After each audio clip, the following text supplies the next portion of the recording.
Our inside source, who is also here tonight, not only served in the Trump administration as the national security advisor, he was also the assistant attorney general at the Justice Department before. Ambassador John Bolton is here. It's great to have you.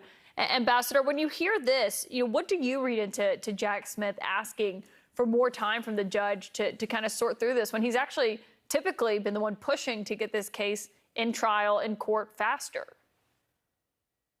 Well, I think it's less Jack Smith than it is dealing with the rest of the Justice Department on two levels. First, I think this question of timing and what can be done or not be done pursuant to Justice Department policy before an election is going to take some time to resolve, because there's never been a case like this. It's another piece of uncharted territory of how much they're actually going to be able to do in September, October. But I think the other issue is the Supreme Court decision on immunity is an extraordinarily broad decision, and it's wrong in many respects, in my view. One respect in which it's wrong is that it's too simplistic in its assessment of how the executive branch works. And I think within the Justice Department, you have a lot of components that have responsibility for protecting the executive branch, but also prosecuting criminals. And before Jack Smith plunges ahead with whatever his view of how to interpret that immunity decision is, the rest of the department has to come to agreement. And I think there's probably a lot of discussion, and that's a big cause of the delay.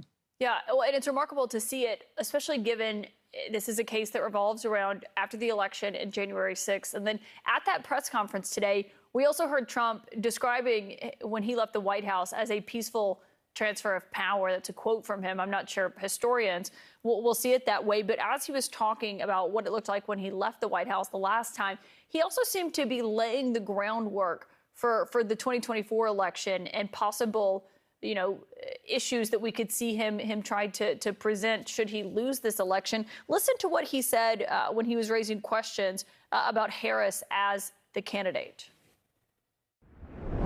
The fact that you can get no votes, lose in the primary system, in other words, you had 14 or 15 people, she was the first one out, and that you can then be picked to run for president, it seems to me actually unconstitutional. Perhaps it's not. Do you think a comment like that is Trump laying the groundwork to question the election results, saying it's unconstitutional for her, claiming it's unconstitutional for her to be the nominee? Absolutely. And, it's another demonstration how little of American history Trump knows. And whatever he did know, he obviously has disregarded. But we know one thing for sure. Trump never loses.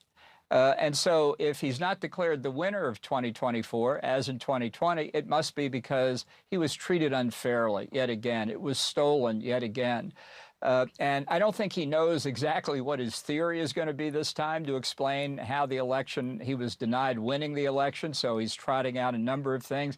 And I think this is why people need to start thinking more now about how to deny Trump the ability the day after the election, if he loses, to try and throw the process into chaos again.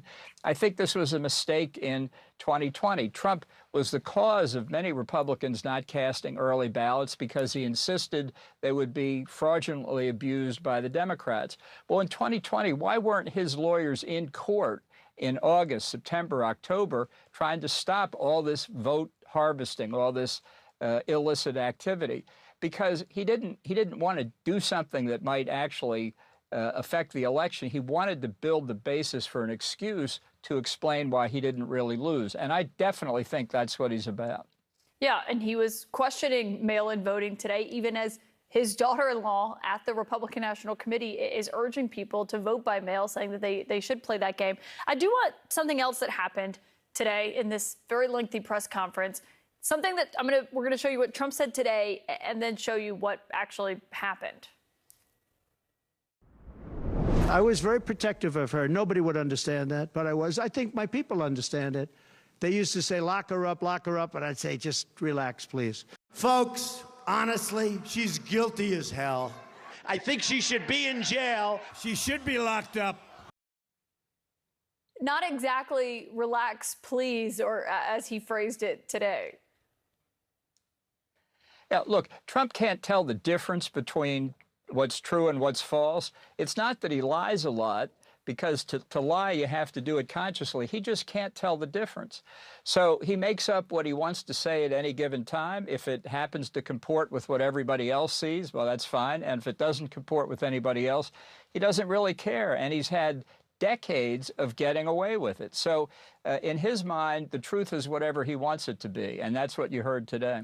Yeah, I mean, you got to wonder how Hillary Clinton sees a first answer like that one. Ambassador John Bolton, thank you for being here.